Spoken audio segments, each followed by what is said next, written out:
Salut à toutes et à tous, ravi de vous retrouver sur 01 TV comme chaque jeudi. Bienvenue dans ces 52 minutes d'actu tech, bienvenue dans 01 Hebdo. Jérôme, bonjour. Salut François, 52 minutes, dis Eh oui. donc, c'est long, c'est bien. Ça fait 52 fois 1 minute. Exact, voici le sommaire. Alors, cette semaine, de quoi on parle ? Eh bien, des box françaises hors service après une attaque russe. Ce n'est pas de la science-fiction. C'est cette histoire. C'est assez incroyable. C'est une conséquence collatérale du conflit en Ukraine. Amélie Charnet nous dira tout. Et puis Jérôme, allez, un petit comeback au Mobile World Congress. On va s'intéresser aux nouveautés d'Oppo. Tu sais, ce constructeur chinois qui se positionne sur le haut de gamme. Notre rendez-vous Tech Care sera consacré aux énergies renouvelables et notamment à une innovation. On peut maintenant installer ses propres panneaux chez soi. Pas mal. Et puis, alors, on connaît l'iPad, bien sûr, mais quelles sont les alternatives sérieuses à l'iPad ? Il y a d'autres marques sur d'autres OS qui font des choses sympas. Adrien Branco viendra tout nous expliquer tout à l'heure. Voilà, il n'est pas alléchant ce menu de 01 Hebdo. Voilà, vous restez avec nous, bien sûr. Et bienvenue.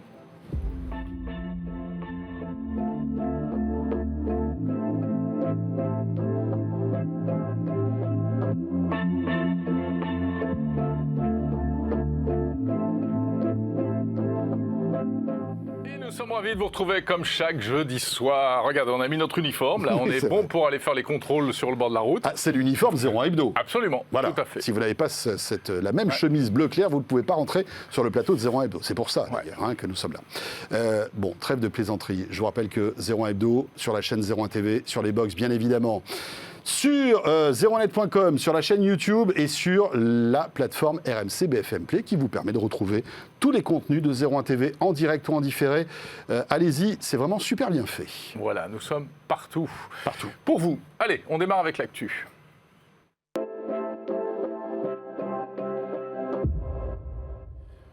Pas mal de sujets cette semaine, François. Oui, l'actualité est assez chargée, Jérôme. Tout à l'heure, on va parler de cette histoire incroyable qu'on a évoquée dans le sommaire, des box qui ont été piratées à distance et qui ont, comme ça. Mais tu sais quoi, je te propose que nous commencions même. On commence avec ce sujet. Mais oui, regarde qui nous a rejoints. Et bien voilà, c'est Amélie Charnet.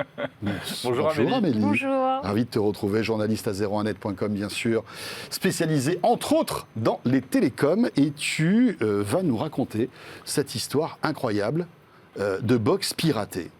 Alors quelle box et qu'est-ce qui s'est passé ? Alors, ça concerne uniquement des abonnés qui ont Internet par le satellite. Donc, 2 opérateurs en France, c'est-à-dire Big Blue et puis Nornet, qui est une filiale d'Orange.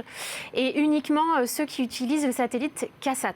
C'est important pour la suite. D'accord. Alors, au petit matin du 24 février, le jour de... concomitamment, à l'offensive, voilà, exactement, vers 5 h du matin, ces box se sont retrouvées complètement briquées, inutilisables. Donc, il y a évidemment un lien avec l'offensive russe.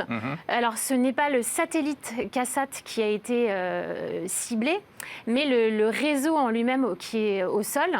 Et on ne peut faire que des hypothèses, c'est-à-dire probablement que les Russes avaient un malware qu'ils avaient de côté. Ils avaient probablement repéré une faille et ils l'ont exploité pile poil au moment où ils ont commencé l'offensive militaire. Infecté le réseau et d'un seul coup, ils ont appuyé sur un bouton et ça a tout déclenché. Oui, alors on peut faire que des hypothèses parce qu'on n'a aucune preuve de ça pour l'instant. Il y a très peu d'informations officielles qui circulent. Mais toujours est-il qu'il y a 10 000 utilisateurs français qui ont été touchés quand même. 72 000 en Europe, parce qu'il n'y a pas que la France qui était couverte par ce satellite. 3 000 éoliennes en Allemagne qui se sont retrouvées aussi impactées, parce qu'en fait, on contrôle aussi pas mal de systèmes d'énergie avec le satellite. Et oui. Quand vous avez une éolienne en pleine campagne, vous la contrôlez à distance, en fait. Vous ne vous amusez pas à venir sur place à chaque fois. Mais ce qu'il y a d'incroyable et qui mériterait même une petite série Netflix, parce que là, on est vraiment dans des trucs assez impressionnants et spectaculaires. C'est la cyberguerre à proprement parler. C'est ça, c'est que en fait, c'est la box qui a été infectée, oui. ça, et qui a été rendue inopérable par une mise à jour pirate, en quelque sorte. Alors, j'ai un petit peu fouillé chez les experts. Il y en a un qui est vraiment spécialiste des systèmes satellites. Et il a une hypothèse, c'est que, en fait, ils ont pris le contrôle du centre de gestion logicielle du réseau satellitaire. Et ils ont envoyé des ordres aux box qui étaient, par exemple, éteins ton alimentation, change ton paramètre de l'antenne. En fait, en tout cas, faire de manière à ce que le modem s'auto-sabote. Wow. S'auto-sabote. Voilà, je ne sais pas si c'est français ce que je dis, mais, oui, non, mais au moins c'est clair et on comprend. Voilà. Et en fait, c'est le firmware qui a été touché et non pas le système d'exploitation des box. C'est pour ça que ensuite, quand les opérateurs ont essayé à distance de relancer des mises à jour, ça n'a pas marché. Parce que le firmware, c'est vraiment la première couche. Voilà. Donc, en théorie, il serait possible pour quelqu'un qui s'y connaît d'aller dessouder la chips, d'aller changer le firmware. Mais il faudrait en plus acheter du matériel pour le remplacer. Ouais. Mais bon, vous pensez bien qu'un simple utilisateur, il ne va pas aller s'amuser à faire ça. Et qu'en plus, ça coûte plus cher finalement de faire ça plutôt que de remplacer la box tout simplement. Et on ne peut pas juste faire un remplacement de firmware, reflasher le firmware. Ils ont essayé, ça échoue à chaque fois. Ah ouais. Alors, bon, c'est vraiment très spectaculaire, mais ça fait froid dans le dos, parce que si on arrive à casser comme ça une box à distance par des personnes malveillantes, ça veut dire que finalement, il y a plein d'autres objets numériques, et notamment des box qu'on a, nous, ici en France, qui pourraient être vulnérables de la même manière, donc, Amélie? Alors, il y a plein de soucis.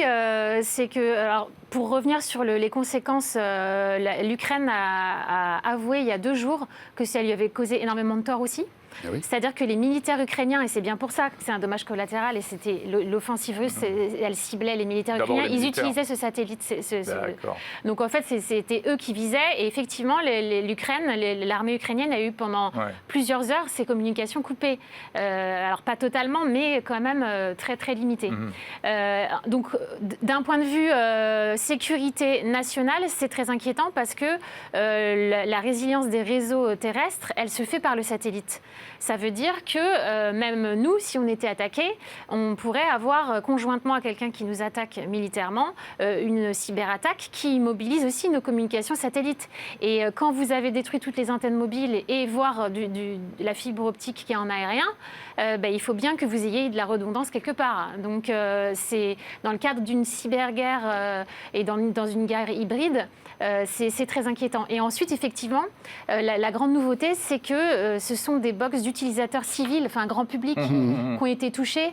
Et ça pose effectivement des questions parce que Viasat a quand même reconnu qu'il y avait eu une faille, une mauvaise configuration de leur côté. D'accord. C'est parce que c'était des satellites que c'est particulièrement vulnérable ? Non, quand vous posez la question à un opérateur, il vous dit que tout est vulnérable. Ouais. C'est pas très rassurant. Non, c'est sûr, évidemment. Mais sur le principe, c'est vrai, on le sait, bien sûr. Mais voilà, après, il faut mettre les moyens dans la protection. Un câble sous-marin, vous pouvez le couper.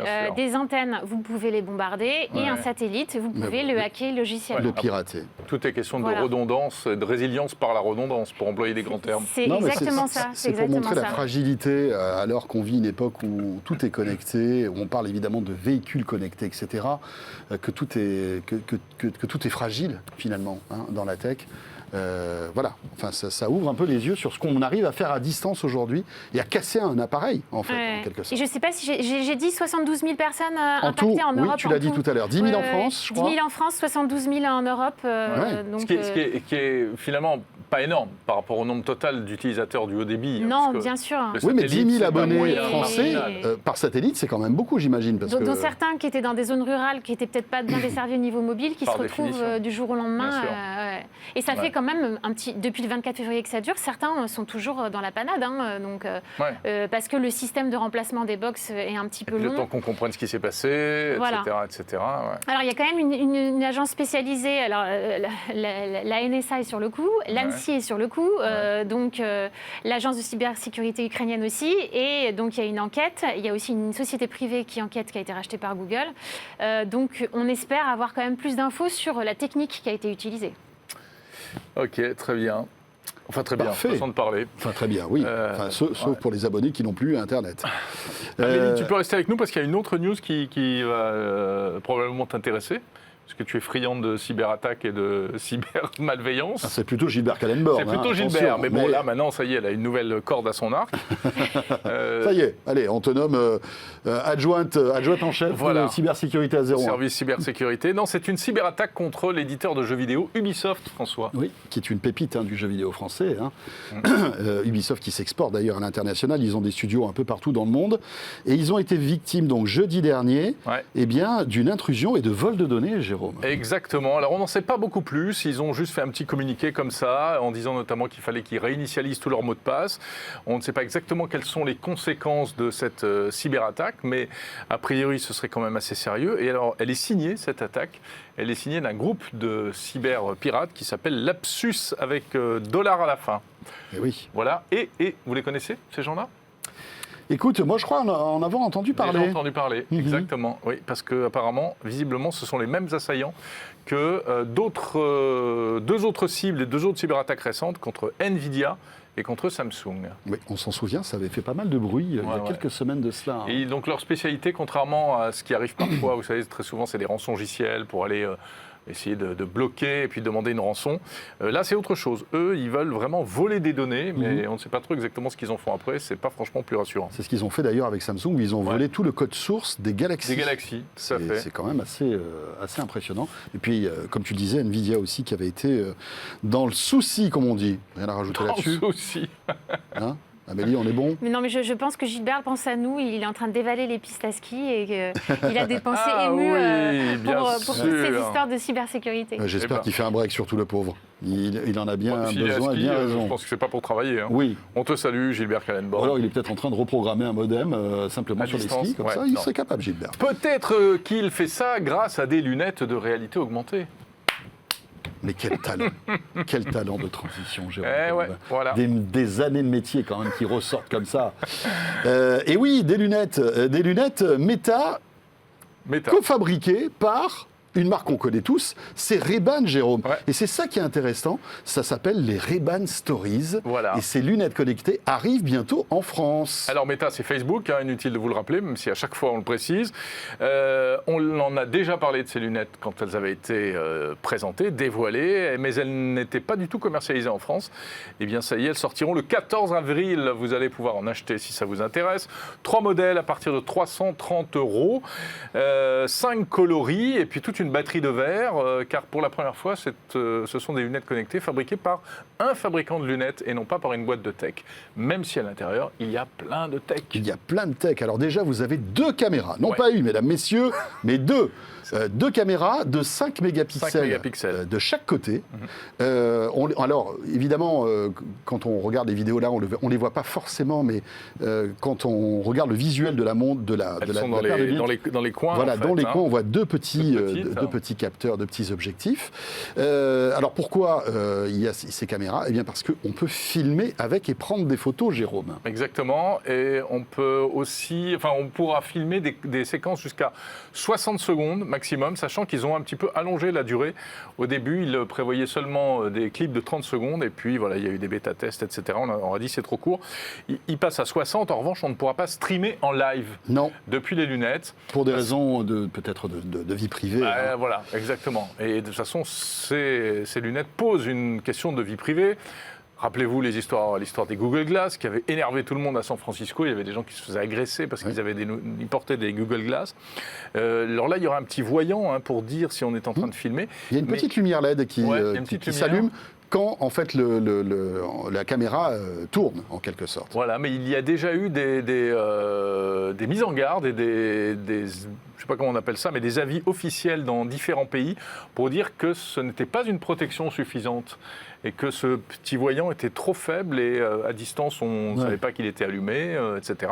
Sans compter bien évidemment qu'il y aura des hacks qui permettront de désactiver forcément la caméra très vite, parce qu'on arrive à pirater des box internet, on arrivera sans doute à hacker ces lunettes.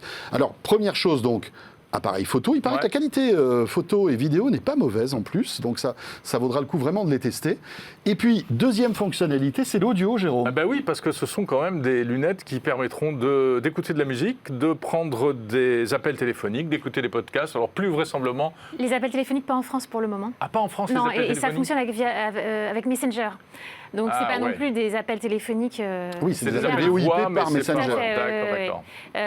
J'ai assisté au point presse hier, justement, de Meta. Alors, tu vois, j'ai dû dormir un moment.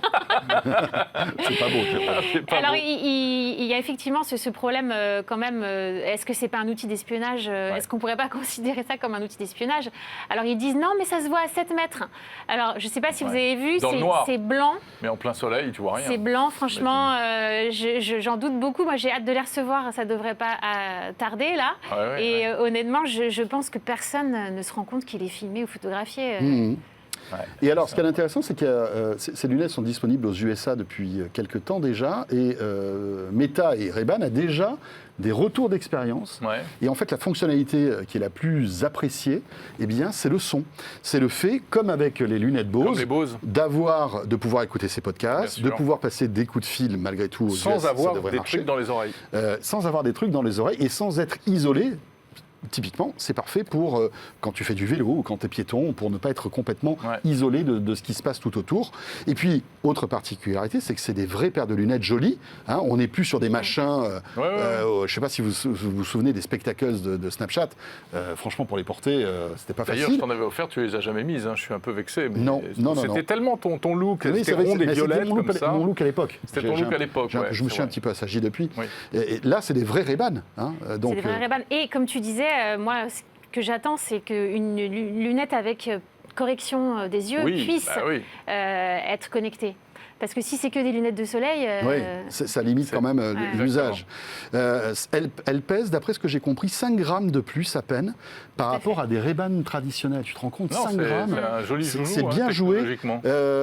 Et est-ce qu'on peut dire, Jérôme, que c'est un tout petit premier pas vers le métavers de la part de Mark Zuckerberg avec ses lunettes? Bien sûr, on ne peut pas s'empêcher de penser à ça, mais c'est quand même un tout petit pas, puisque le métavers, ce serait le vrai de la réalité augmentée, etc. Oui, là on est loin de tout ça. Il n'y a pas d'écran. Voilà, contrairement au Google Glass, il n'y a pas d'affichage à l'intérieur. Le porteur des lunettes ne voit rien, n'a pas de choses particulières. Et contrairement, par exemple, aux lunettes Oppo, dont on dira un mot tout à l'heure. Tout à fait. Enchaînement encore. Hein. Voilà, bravo, bien joué. Autonomie 4 heures pour ces lunettes. À tester, donc. Voilà, on attend de les tester. On ne s'emballe pas, on vous dit ce qui a été présenté. Après, chacun pensera ce qu'il veut, et puis surtout, on les essayera.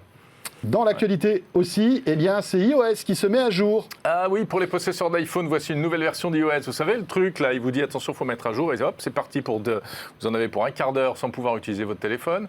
15.4 arrive, et alors avec une fonction révolutionnaire. Oui, Jérôme, et c'est vrai qu'elle arrive en plus à point nommé. Vraiment, exactement quand il faut. Exactement quand il faut. Tout à fait. C'est le déverrouillage par Face ID de votre iPhone, tout en gardant le... masque qui n'est plus obligatoire.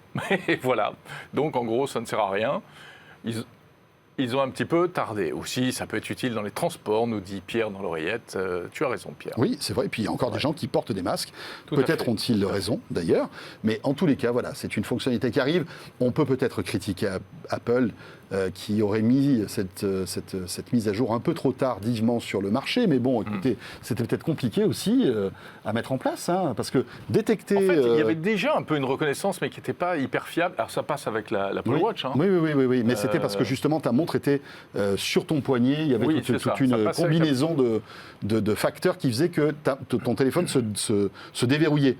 Mais là, c'est vrai que simplement avec le regard et avec des lunettes, avec les yeux. En plus pour nous, ils arrivent malgré tout. Moi, je l'ai installé tout à l'heure et donc on nous demande de refaire. Oui, il faut que tu refasses un scan de ton visage avec le masque. Avec lunettes, non, pas avec le masque, mais avec lunettes et sans lunettes. Et après, ça marche. Tout à fait. Tu as essayé ou pas, Amélie? Non, mais je suis sur Android. C'est bien, ça arrivera aussi pour la prochaine fois. Tu es sur Android? Mais sors de studio! Non, mais non, c'est très bien. C'est pluraliste. On plaisante, bien évidemment. Il y a beaucoup de gens très bien sur Android.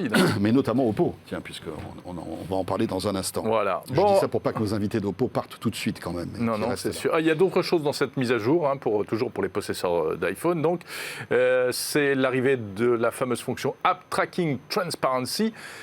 Qu'est-ce que ça veut dire ce truc-là? Eh bien, ce sont les nouvelles fonctions anti-pistage qui notamment ne font pas du tout plaisir à Facebook. Voilà. On pourra demander aux applis, on pouvait déjà un peu le faire, mais là, ce sera un peu plus généralisé, et puis, de ne pas nous suivre. Et puis de nouveaux emojis, on s'est attendé cette mise à jour pour ça. Absolument, donc, notamment l'emoji avec le monsieur enceinte. Donc, c'est bon, pas de commentaires. Ne faisons pas de commentaires. C'est un vrai sujet. C'est fou, c'est un tout petit emoji qui peut provoquer des débats pendant 2 jours. C'est vrai. Voilà, il y a des nouvelles voix de Siri. Cela dit, nous, après le Mobile World Congress et les tapas, on ressemblait un peu à l'emoji enceinte. Oui, mais c'est l'emoji qui a trop mangé. C'est pas l'emoji qui fait un bébé. C'est sûr. Non. Ce qui est plus rare quand même. Voilà. Bon. Dans l'actualité aussi, c'est une date. C'est même 2 dates que nous allons vous donner. Notez-les sur vos agendas, puisque évidemment, 01 TV sera au cœur de tout cela. La première, c'est le grand rendez-vous tech français. Jérôme, c'est Vivatech. Oui, ce sera le 18 juin. Non, ce sera du 12 au 18 juin. Donc on pourra terminer avec l'appel du général de Gaulle. Ça, c'est bien. 6e édition de Vivatech, qui est devenue quand même, au fil des années, le plus grand rendez-vous européen de la tech. Il n'y en a pas beaucoup, il faut dire. Si, il y a quand même le Mobile World Congress de Barcelone. Tout à fait. Oui. Il y a l'IFA de Berlin. Il y a l'IFA de Berlin, qui bat un peu de l'aile, j'ai l'impression. Mais 35 pays cette Lisbonne année. Aussi. Oui, le Web Summit. Oui, c'est vrai. Le Web Summit, c'est vrai, qui est un bon rendez-vous, très sympa. Peut-être le plus comparable à Vivatech d'ailleurs. Oui. Exactement. Ouais, tout à fait. Les thématiques cette année, mobilité, Web 3, évidemment. Web 3, logique. Le futur du travail, l'inclusion et l'Europe. Voilà. 35 pays représentés, 1500 exposants, sans doute un salon qui ressemblera au salon d'avant cette pandémie, sans doute, si d'ici là, évidemment, tous les indicateurs restent au vert. Un autre rendez-vous que nous vous donnons, alors qui est un petit peu plus tôt, ça sera du 11 au 12 mai, et sans doute le 11 mai, on sera avec vous sur 01 TV pour une keynote. Google, ce sera la Google I.O., comme chaque année la Google I.O., Google Keynote destinée aux développeurs de l'écosystème Android, principalement. Tout à fait. Et donc avec en général un programme assez chargé. Donc ça démarre par une keynote, puis ensuite en réalité il y a 3 jours de rendez-vous, mais auxquels on n'est pas invité en fait. C'est pour les développeurs. C'est pour les développeurs.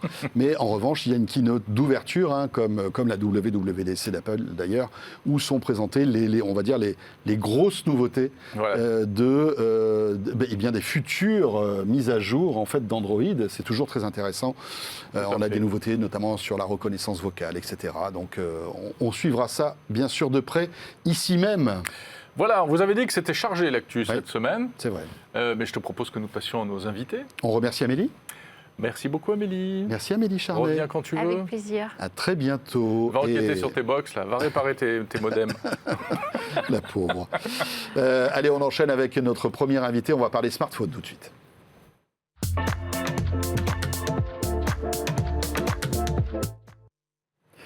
Le retour donc de 01 Hebdo et notre invité s'installe pour nous présenter les nouveautés Oppo. Il s'agit de Julien Clopus qui est avec nous. Bonjour Julien. Bonjour Julien. Bonjour Jérôme, bonjour François. Directeur marketing et communication chez Oppo France, bien évidemment. Et Jérôme, c'est vrai qu'il y a encore quelques années, Oppo, on ne savait pas trop. C'était un peu sous le radar. C'était un peu sous le radar. Sans vouloir vous vexer. Mais alors aujourd'hui, on ne parle plus que de vous, ou presque. Alors, pas plus que d'Oppo. On parle un peu des autres aussi quand même. On a beaucoup mais c'est vrai qu'il y a une montée en puissance d'Oppo. C'est aussi le travail que fait toute votre équipe pour que justement cette marque existe, s'installe. Et aussi une identité, parce que c'est hyper important. Et Oppo présente donc des nouveautés et que vous avez apportées sur ce plateau. On a apporté des belles choses et on est content. Vous parliez de l'histoire un peu de la marque. On reste une jeune marque encore sur le sol français, c'est la 4e année.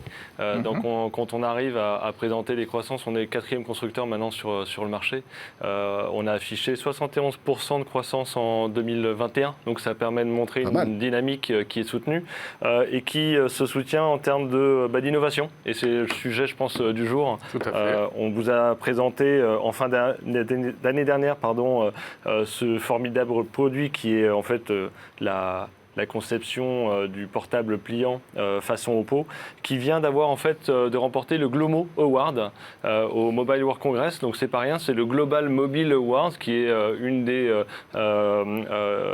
récompenses les plus nobles, je dirais, dans le domaine, et qui est venue récompenser en fait l'innovation. La catégorie s'appelle Disruptive Innovation, donc ça, c'est toutes les innovations de rupture. Et en fait, on a démontré une capacité à apporter une nouvelle vision de ces téléphones pliants que l'on commence à voir depuis quelques temps maintenant sur le marché, avec en fait un système de charnière qui est totalement unique et qui permet, je peux d'ailleurs montrer un petit exemple, mais là je me mets en format trépied sur la table. Je peux même m'amuser à faire du traitement de texte version Minitel 2022. Il faut des petits doigts. Mais il y a plein de petits éléments d'usage qui sont très intéressants. J'espère que ça va plus vite que le Minitel quand même. Ça va plus vite que le Minitel. Bon, d'accord. Grâce à la 5G dont on ne reparle plus.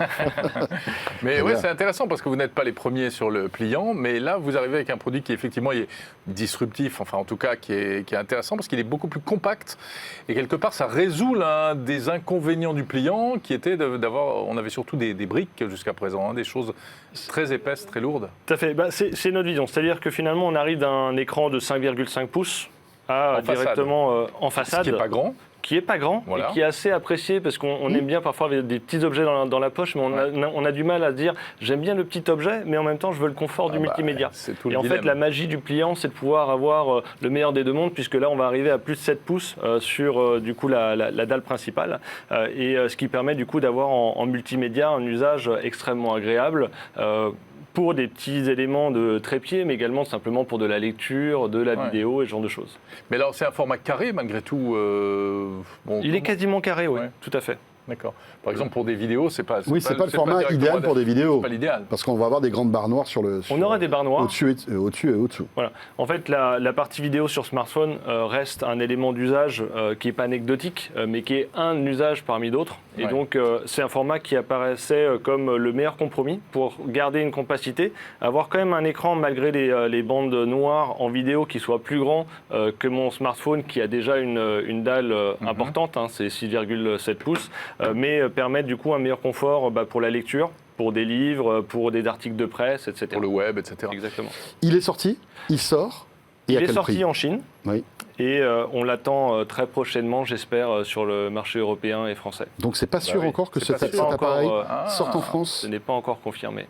D'accord. Mais l'histoire nous a toujours montré que toute innovation chez Oppo avait après à tendance l'international à se décliner déjà en produits réels, mais en plus à se décliner à l'international quand elle avait suffisamment bien fonctionné. Et vous avez une idée du prix ?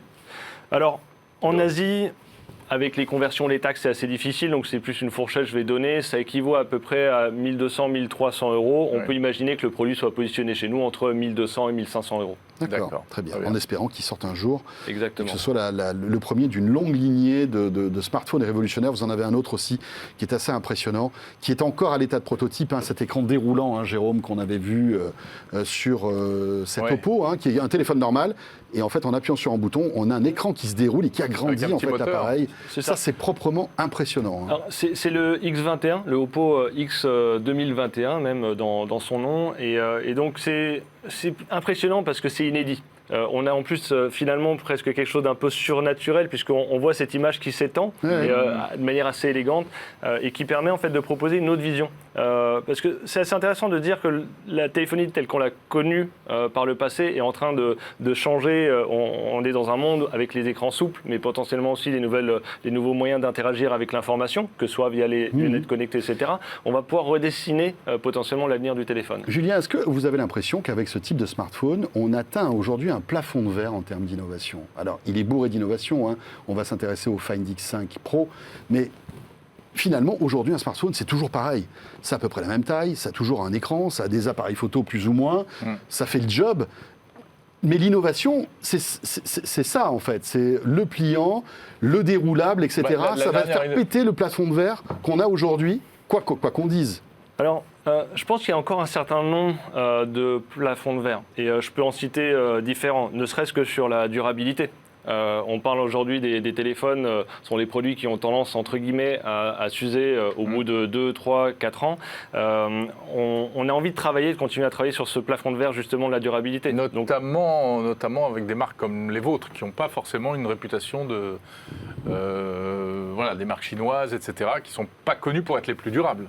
Donc vous avez du travail à faire à ce niveau-là. Alors, le travail des marques chinoises a été entamé il y a un certain nombre d'années avec l'arrivée des premiers acteurs qui se sont établis comme marques sérieuses pour démontrer justement qu'il n'y avait pas cette image du Made in China à l'époque. Notamment Huawei.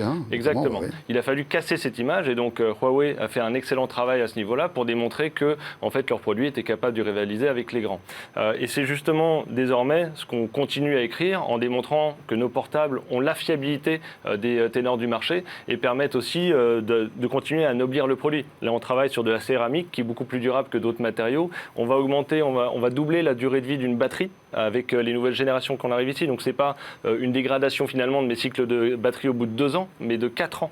Donc on travaille sur tous les éléments d'innovation et on montre sur un certain nombre de produits Vous avez mentionné aussi les éléments oui, les petites lunettes. De lunettes connectées, donc les Airglass qu'on a présentés au Mobile World Congress. Tous ces éléments d'innovation montrent que le constructeur chinois aujourd'hui, et notamment Oppo, n'est pas seulement là pour suivre le marché, mais pour innover et potentiellement donner la cadence. Voilà, on aperçoit vos lunettes d'ailleurs à l'image, à l'écran. Enfin, il y avait 2 modèles de lunettes, ça c'est l'un des 2 modèles, c'est la réalité. On en a parlé déjà plusieurs fois dans 01 Hebdo. Un mot quand même sur le Find X, donc ça c'est un peu le fleuron de la gamme, ça c'est sorti. Hein, tout à fait. Voilà. C'est en train de sortir. Il est actuellement en précommande, donc j'invite d'ailleurs tout le monde à aller regarder. On a des très belles précommandes avec un certain nombre de choses offertes. Hein. On a des écouteurs, les Onco X, la charge rapide. Donc il y a une valorisation de 380 € en ce moment avec ce produit. Et donc on parlait de plafond de verre et c'est assez intéressant parce que j'ai envie d'en mentionner un autre, c'est au niveau de la photographie. Globalement, on arrive à prendre des photos correctes avec la plupart des téléphones et beaucoup d'utilisateurs vont se contenter de ça. Il n'empêche qu'il y a toujours un énorme fossé entre ce que je suis capable de délivrer avec un appareil professionnel, des lentilles développées, ne serait-ce que pour des raisons physiques, et les contraintes d'intégration sur ces téléphones. C'est clair, même si ces contraintes s'amincissent de génération en génération, hein, grâce au soft notamment et au traitement d'image. Et c'est le point. Et donc c'est aussi pour ça que sur cette génération, on est venu innover en intégrant un processeur d'image qui va directement être dédié au traitement d'image. Puisque ces barrières physiques, je peux difficilement comparer une lentille qui correspond à du plein format sur du réflexe avec ce que je vais intégrer là-dedans, mais je vais pouvoir travailler du coup en post-traitement avec l'intelligence artificielle, avec la puissance de calcul du coup dédiée, et c'est ce qu'on est venu apporter sur ce téléphone, sur des images qui sont d'un niveau professionnel. Quel prix, celui-là ? Donc celui-ci, il est à 1299. On a son petit frère, le Find X5, qui est à 999. Et ensuite, le dernier de cette gamme-là, qui est à 499. Donc on est une offre assez large au niveau de nos flagships sur la série Find. Très bien. Avec un effort de design au niveau du bloc photo qui est assez original. Voilà. Tout à fait. C'est un vrai travail, hein, et dans l'ADN de la marque, et c'est aussi la manière dont on arrive sur le marché. Travailler sur l'innovation est un point important, mais également sur le design. Ça fait partie de l'ADN d'Oppo, et donc il y a eu un vrai travail d'intégration pour avoir un produit qui soit agréable au toucher, à l'œil, en plus d'être le plus durable possible. Voilà, un acteur qui compte maintenant dans le monde du smartphone, c'est Oppo. Et merci d'être venu avec plaisir. Présenter tout ça, Julien. À bientôt, messieurs. Directeur marketing et communication chez Oppo. Jérôme, on poursuit 01 Hebdo avec notre rendez-vous Tech Care comme chaque semaine.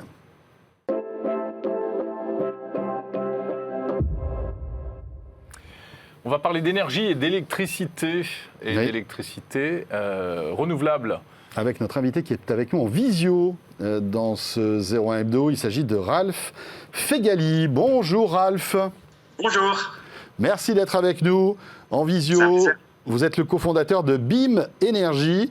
Alors on parle de temps en temps dans 01 Hebdo des futures énergies, etc., de l'hydrogène, du solaire aussi. Vous êtes justement sur le panneau photovoltaïque et vous êtes là pour un peu révolutionner ce marché du panneau photovoltaïque. Est-ce que vous pouvez nous présenter ce que vous faites ? Oui, bien sûr. Donc Beam, c'est une entreprise nantaise. On est basé dans l'ouest de la France et on a lancé cette boîte avec mes associés il y a 3 ans pour effectivement démocratiser l'accès à l'énergie solaire et de façon plus large, aider les particuliers à reprendre le contrôle sur leur consommation d'énergie à la maison. Et en fait, le constat de départ, si vous voulez, c'est que l'énergie à la maison, c'est quelque chose qu'on utilise tous les jours, toute la journée. Et pour autant, c'est quelque chose qui est extrêmement nébuleux. Il y a très peu de gens qui ont une compréhension précise de ce qui se passe, un contrôle sur quelle va être ma facture à la fin du mois. Et à côté de ça, aujourd'hui, tout le monde veut agir dans la transition énergétique et les moyens d'action ne sont pas forcément évidents. Et donc, en partant de ce constat, on a eu envie d'aider les gens sur notamment le solaire à passer le cap en levant les freins qui se présentent à eux quand ils ont envie d'y aller, en créant des solutions innovantes qui permettent de le faire. Donc ça se concrétise par des panneaux solaires. Vous vendez des panneaux solaires que l'on peut installer chez soi. Alors ça, c'est déjà possible. Donc quelle est l'originalité en fait ? Oui. Alors, il y a 3 éléments qu'on met en avant, en fait. Et de manière générale, c'est ça qui est vraiment dans la philosophie de l'entreprise, c'est qu'on essaye vraiment de mettre le client au centre et de repenser nos produits et nos services en mettant toujours le client au centre. Et donc, typiquement, sur le kit BIM, qui est notre premier produit, on a repensé le panneau solaire en lui-même. Donc c'est notre design, on a fait un panneau solaire qui s'assemble soi-même, qui peut s'installer tout seul. Donc c'est des petits panneaux qui sont manipulables, qu'on peut poser avec des mécanismes de fixation qu'on a conçus et qu'on a brevetés. À côté de ça, on a une box de suivi de la production qu'on a aussi designée de A à Z et qui permet de suivre en temps réel sa production. Là, il y a une différence, c'est que on est les seuls aujourd'hui à avoir une application sur des kits solaires qui permet de suivre sa propre production et derrière de suivre aussi la production de l'ensemble de la communauté des gens qui ont le kit. Et en fait, il y a un impact pédagogique qui est extrêmement important où derrière, à travers cette application, on prend conscience de ce que c'est qu'un kilowattheure, de ce que ça représente par rapport à sa consommation, des équipements qu'il consomme à la maison. Et l'idée, c'est, à travers cet angle, d'amener les gens à appréhender davantage l'énergie à la maison et à mieux la maîtriser. Mais concrètement, Ralph, comment on branche votre système à la maison ? Alors, ça, c'est un élément qui est important, notamment pour démocratiser ces technologies. Aujourd'hui, le kit solaire, il se branche sur une prise conventionnelle, donc n'importe quelle prise chez vous, idéalement une prise extérieure. Et ce qui va se passer, c'est qu'on a un onduleur qui va se synchroniser avec le réseau Enedis pour pouvoir injecter via votre prise électrique de l'électricité sur votre réseau. Et ce qui va se passer, c'est que les électrons qui sont poussés par votre kit BIM sur votre réseau électrique vont aller vers les équipements qui consomment au moment où vous produisez. Et donc, typiquement, ce qu'on va adresser, c'est le talon de consommation. C'est la consommation la plus pénible, entre guillemets, parce que c'est celle sur laquelle on a le moins la main. C'est la consommation de son frigo, sa box Internet, d'un certain nombre d'équipements qui tournent toute la journée et qu'on va alimenter en direct dès que le kit produit. Oui, parce que pour alimenter un foyer entier, il faudrait couvrir la maison de panneaux solaires, j'imagine. Là, on voit sur les images, on installe 4 panneaux solaires. Avec 4 panneaux, qu'est-ce que je peux faire ? Alors, c'est pas la vocation effectivement du kit BIM de couvrir l'intégralité de la consommation de la maison, on est très clair dessus. L'idée, c'est vraiment d'y aller pas à pas. Et en fait, le kit BIM, c'est une brique élémentaire de 300 watts. Ça nous semblait pertinent parce qu'avec 300 watts en France, on va faire entre 330 et 450 kWh par an. Et c'est grosso modo la consommation hors chauffage, 15% de la consommation hors chauffage, d'un foyer de 3 personnes. Et donc 15%, absolument, de la consommation hors chauffage d'un foyer de 3 personnes. Et c'est une première marche qui est à la fois accessible en termes de dimension, en termes de prix, les gens peuvent se projeter avec sans que la marche soit trop haute. Et derrière, c'est un kit qui est modulaire, où en fait on peut en ajouter un second et un troisième, une fois qu'on est convaincu. Et c'est effectivement ce qu'on constate, c'est qu'on a beaucoup de BIMers qui partent sur un kit et qui par la suite, après quelques semaines ou quelques mois, ajoutent un second ou un troisième kit pour augmenter leur production. Ralph, si j'ai bien compris, j'installe ces panneaux photovoltaïques. Alors, il vaut mieux pas les installer dans la cave, ça marchera moins bien. Mais on les met dans un endroit, j'imagine que vous nous expliquez les endroits les plus optimisés pour les installer. Je branche ce système sur une prise, et là, la prise, au lieu de donner de l'électricité, va réinjecter l'énergie qu'on produit par le panneau photovoltaïque dans le réseau, et on peut même sélectionner les appareils qui vont bénéficier de cette électricité ? Alors, on ne peut pas sélectionner les appareils qui vont en bénéficier, mais sur tout le reste, c'est exactement ça. En fait, les fils de cuivre qui font votre réseau domestique électrique à la maison, c'est des autoroutes à électrons qui marchent dans les deux sens. Et en fait, c'est vrai qu'on a l'habitude de voir les électrons circuler dans un sens, mais ça marche aussi dans l'autre sens. Et une fois qu'on a produit un électron, il va aller spontanément vers l'équipement qui consomme le plus près. Et donc, ça va être votre frigo, votre box Internet, finalement ce qui consomme au moment où vous produisez. Et vu de votre compteur électrique, c'est un peu comme si vous aviez débranché ces équipements, parce que l'appel de puissance qu'ils font sur le réseau Enedis, c'est plus nécessaire dans la mesure où vous l'avez alimenté vous-même. D'accord. Mais est-ce que cette énergie est stockée avant d'être redistribuée, ou est-ce que c'est véritablement le panneau qui reçoit le soleil à l'instant T qui le réinjecte ? Oui, elle n'est pas stockée aujourd'hui. On travaille sur des prochains produits, donc on est en train de construire une gamme de produits pour aider les gens à gagner en autonomie énergétique, qui inclura du stockage demain. Aujourd'hui, elle n'est pas stockée, ça, pour une raison qui est simple, c'est que pour le kit BIM, ce n'est pas nécessaire. On a en fait tous un talon de consommation qui qui fait entre 300 et 500 watts et qui justifie d'avoir un kit BIM. Et ensuite, pour certains foyers qui ont d'autres équipements, pour des familles plus nombreuses qui peuvent avoir des équipements additionnels, etc., ça peut être justifié, même sur un talon de consommation, d'aller vers 2 ou 3 kits sans stockage.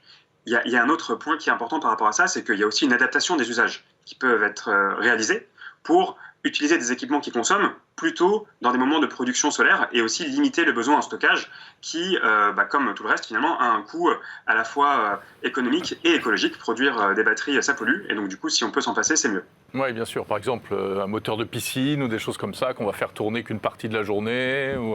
Alors, ça peut être par exemple pour essayer d'alléger un peu sa consommation électrique, mais ça coûte combien un kit comme ça ?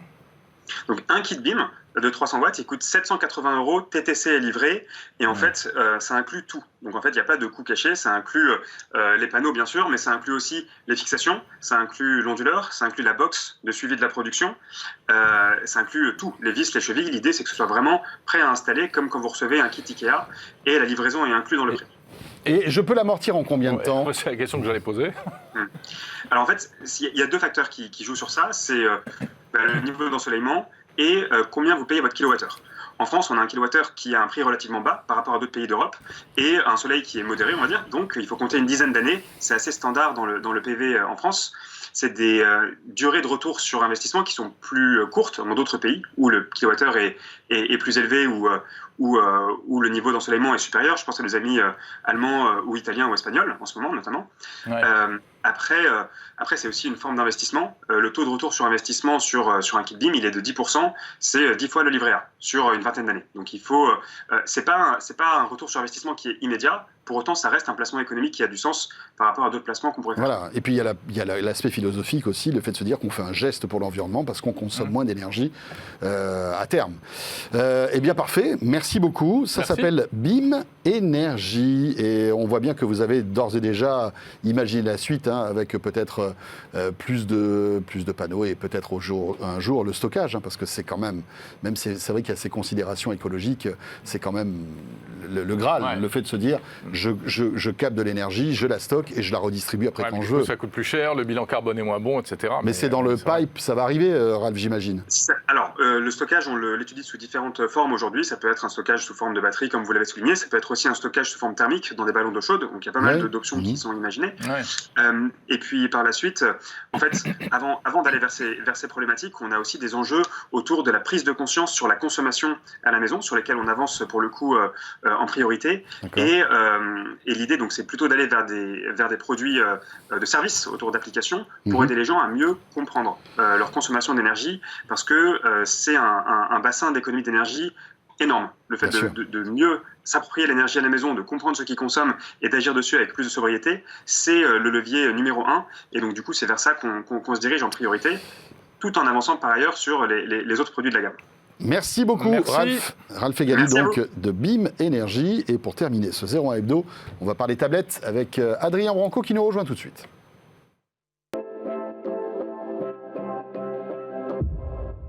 Et oui, ça consomme de l'électricité aussi, mais c'est bien pratique. On s'en sert, ou on s'en sert pas, d'ailleurs. Bonjour Adrien. Drôle d'intro. Oui, bonjour. Elle est bien, hein. On s'en sert ou on s'en sert pas, oui. Non, c'est parce que je voulais dire plusieurs choses. On s'en sert, et en même temps, est-ce que c'est le produit high-tech le plus utilisé dans toute la panoplie qu'on a à notre disposition aujourd'hui? La question est posée. Bon non, c'est le smartphone, on va pas se mentir, au niveau de voilà. Moi, ce dont je voulais parler aujourd'hui, c'est voilà, vous avez le roi. Le roi des tablettes, c'est l'iPad.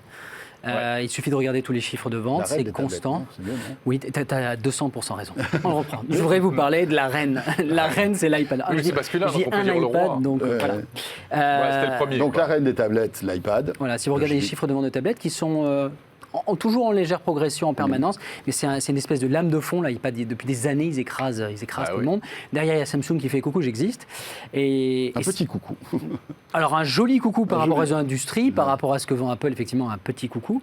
Et moi, je voulais faire un petit tour avec vous des tablettes, parce que le Covid, ça a été vraiment la vague, tout le monde s'équipe en informatique, mais il y a le reste de l'industrie qui continue d'explorer, de proposer des formats nouveaux dans les tablettes et d'essayer de faire un petit petit panorama de ce qu'on peut avoir comme proposition. Vous attardez pas nécessairement sur tous les produits.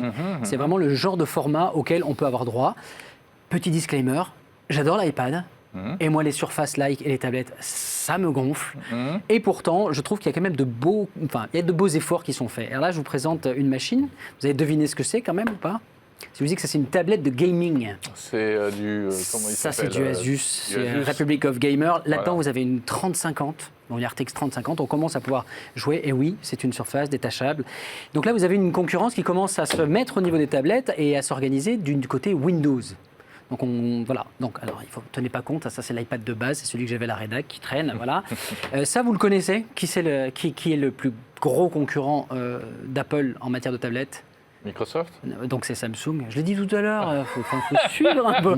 Franchement, ça c'est voilà. Ouais, la table Ultra et comme son nom l'indique, elle est ultra. Alors elle est énorme, 14,6 pouces, je crois. C'est un monstre. Je vous laisse la manipuler si vous voulez. Hein, mais bon, c'est un géant. Et on voit que chaque constructeur ici essaie de contrer l'iPad avec ses forces. Asus, Republic of Gamer, c'est le gaming. C'est impressionnant la taille de ce truc. Ouais, c'est gigantesque. C'est presque plus un écran de PC qui se détache, quoi. C'est presque plus. Alors je pense que c'est plus un écran de consommation média. Voilà, ça, parce que pour se regarder du Netflix, là, c'est nickel chrome. Eh bien, on va y venir. Et si vous regardez, donc là, vous avez cette espèce de gros avantage, même par rapport à l'iPad Pro. Hein. On est toujours dans un format 16/9, que j'aime pas trop, mais pour la consommation média, c'est bien meilleur. Et on va conserver le même et là, on change encore de système d'exploitation, parce que il y a quand même, là, on est sur Chromebook, on est avec Lenovo, avec l'IDPad. Comment elle s'appelle déjà? Alors, je suis complètement perdu. J'espère que le retrouvera. Alors là, je peux même pas t'aider. C'est un Chromebook. C'est un Duet. C'est le Duet 5 de Lenovo. Le IdeaPad Duet 5 Chromebook. Ah non, il est là, pardon. Ah bon. Il est là. Ça, c'est l'IdeaPad. Donc là, vous avez du Chromebook, vous avez de l'Android, vous avez du Windows. Ah oui, il y a tout. Et en fait, le propos... Et de l'iOS. C'est surtout que le propos, c'est que là, on a du vraiment pas cher. Là, on est à 450-500 € avec le clavier, tout équipé, 7 ans de mise à jour garantie pour Chrome OS, donc on est quand même tranquille. Pour aller sur le net et regarder des films tranquilles à pas cher. Là, on a une réaction chinoise, Lenovo, équipée par Chrome OS. Excuse-moi, je te coupe, pour ce prix-là, tu as le clavier aussi? Oui. C'est ça. Une partie de cette contre-attaque, en fait, elle est faite sur le prix, pas chez Samsung, parce que vous vous en doutez, là c'est 1400 € la tablette. Donc c'est la punition. Par contre, elle est incroyablement spéquée. C'est vraiment une machine de guerre. Est-ce que c'est la plus utile? Je ne sais pas. Là, je tiens à dire que parfois, on a des a priori un peu particuliers sur les produits et que moi, j'en ai eu un peu négatif sur celui-ci. C'est lequel celui-là alors? J'ai beaucoup de mal avec les noms. Ça, c'est une tablette. Non, mais juste la marque. C'est une Asus et j'oublie toujours les noms. C'est la Rockflow Z13. Non, la Rockflow, c'est celle-là. Republic of Gamer. Je sais pas, moi je lis les mais il y en a une deuxième. C'est la VivoBook. Voilà, le VivoBook Slate 13 OLED. Quand Asus m'a présenté la VivoBook Slate 13 OLED, je me suis dit, c'est gentil, mais le processeur dedans, c'est une truelle. La vérité, une truelle, c'est pas très positif. Hein, non, dans la bouche d'Adrien Bronco. Non, c'est pas. Autant pour les maçons, c'est un outil très important. Je respecte et les maçons et les truelles que je manie de manière catastrophique. Néanmoins, j'avais un a priori assez négatif. Alors, le processeur reste une truelle. On va dire, on va pas se mentir. Néanmoins, une fois que j'ai fait les mises à jour, j'ai une version ici 8 Go. C'est une tablette qui vaut 600 € avec le clavier, avec la cover et tout. C'est clair. Et un écran OLED. Et un écran 13 pouces OLED. Alors, pour vous, uniquement parce que je vous aime beaucoup. J'ai fait le test terrain, c'est-à-dire me mettre dans mon lit, avec Netflix, en comparant iPad Pro à la maison et ça. Effectivement, Asus marque un point. Avec une dissipation thermique minimale, on est sur un processeur Intel qui n'a pas besoin ici de dissipation, on est sur du 7 watts. Et pour la vidéo, il est tranquillou. Et l'écran OLED, l'écran OLED 13 pouces, ça fait le café, c'est très sympa. Donc, c'est meilleur que l'écran même bien meilleur de l'iPad Pro. Oui, bien sûr. C'est intéressant, mais on parle hardware. Alors bien sûr, c'est intéressant la brique hardware, mais c'est côté software, c'est surtout que toutes ces tablettes sont sous Windows. Non. Ah non, il y a du Chrome. Android, Chrome OS, Windows. D'accord, ok. Mais même Android et même surtout Chrome OS, c'est des vrais OS d'ordi. On peut faire des choses dessus. On peut faire tout avec. Effectivement, il y a la polyvalence. Moi, j'adore l'iPad, mais le Mac iPad OS n'est pas un Exactement. OS d'ordinateur. La polyvalence, c'est-à-dire ce biais ordinateur. Et vous l'avez vu, quand on achète un iPad, il faut acheter un clavier supplémentaire. Oui, et puis tu n'auras toujours pas un ordinateur. Alors que là, effectivement, pas de souris, sans avoir effectivement la puissance de l'écosystème iOS, sans avoir cette puissance-là, on a quand même beaucoup plus de polyvalence et souvent à des prix bien inférieurs. sauf pour le petit bijou que vous avez ici, parce que ce petit bijou est livré avec un boîtier externe supplémentaire dans lequel il y a une RTX 3080 et ça vaut 3 500 €. Ah oui, voilà. d'accord. Donc ça, c'est la Rolls, ça, c'est une belle BMW, et là, vous êtes dans de très très bonnes Laguna, je ne connais pas grand-chose en voiture, mais des Laguna, ça roule très bien, ça consomme pas beaucoup. C'est confortable. Et c'est très confortable et ça fait tout. Mais celle-là est vraiment très sympa. Laquelle? Parce Celle-ci qu'il faut dire aux gens qui nous Alors, regardent. celle qui, alors là, Faut que ici, tu la lèves, faut que tu la montres à chaque fois. on parle de la donne le nom alors. Slate VivoBook. C'est ça. Oui, Parce que je trouve que l'écran OLED, sur de l'entrée de gamme, parce que c'est pas très cher, c'est top, c'est une vraie valeur ajoutée pour regarder des films et tout. Et puis malgré tout, tu es sous Windows, alors même si le processeur c'est une truelle, pour travailler, pour faire de la productivité, pour regarder des vidéos, voilà. nickel, tu vois. Alors c'est sûr, tu vas pas jouer avec ça. Il faut voir après si c'est ralenti. Quand tu ouvres 10... T'as essayé d'ouvrir 10 onglets Chrome, etc. Qu'est-ce que ça donne? L'initialisation, vraiment les premiers moments avec la tablette m'ont rendu fou, enfin plus fou que d'habitude. Une fois les mises à jour de Windows 11 faites, je ne sais pas, merci Microsoft, une fois les mises à jour faites, on se retrouve face à un ordinateur plutôt mou, mais pas carrément lent. Ouais. Mais pour le coup, du coup, ça démarre moins vite qu'un iPad. Enfin, ça se met Windows 11 moins vite, non, c'est quasi pareil, instantané. d'accord. Maintenant Windows 11 est vraiment un instant on qui est vraiment très appréciable. Cela dit, avantage iOS pour l'écosystème, avantage iOS effectivement pour la consommation en veille, ça sera toujours meilleur de ce côté-là. Moi, ce que je voulais dire, c'est que déjà en termes de qualité de fabrication, on est loin des tablettes Android d'il y a 3, 4, 5 ans qui étaient de réalisation de chip, notamment chez Asus, la qualité est assez impressionnante. On se retrouve avec un écosystème logiciel, on va vraiment pouvoir choisir. Moi, je veux pas de virus pour maman, papa ou pour les grands-parents, je veux que ça fonctionne. Et eux, ils regardent même pas, ils veulent juste taper du texte, envoyer des mails. Chrome OS, c'est assez intéressant pour ça. Et je veux gamer et j'ai de l'argent, un ROG, c'est assez exceptionnel d'avoir quand même une tablette, on peut le transformer en tablette et de pouvoir jouer réellement. Vous branchez une manette de Xbox et ça c'est une 3050 avec un Core i7. Donc tu as la qualité d'une console, quoi. Ah oui, tout à fait. Nickel. Donc il y a l'hégémonie de l'iPad. Tu dois pas être terrible là quand tu commences à jouer. On va pas commenter, alors parce qu'en jeu c'est parti en 3 heures. Mais tu m'étonnes. Néanmoins, l'hégémonie de l'iPad, et j'adore l'iPad, et d'ailleurs j'en ai à titre perso, eh bien il faut aussi la repenser à l'aune de l'offre de ce qu'on va vouloir faire avec, et puis économiquement se retrouver avec un clavier et un système d'exploitation capable de faire plus que la consommation média, ça a quand même de sacrés avantages. Oui, c'est clair.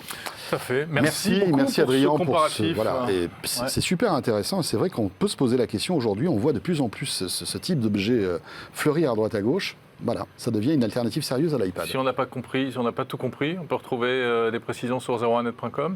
Non, on s'est lancé dans des analyses import-export banane et ananas, on arrête tout. Oui, bien sûr, il y aura un papier qui enrobera tout ça, et il y aura, je vous promets, les noms exacts de toutes les tablettes.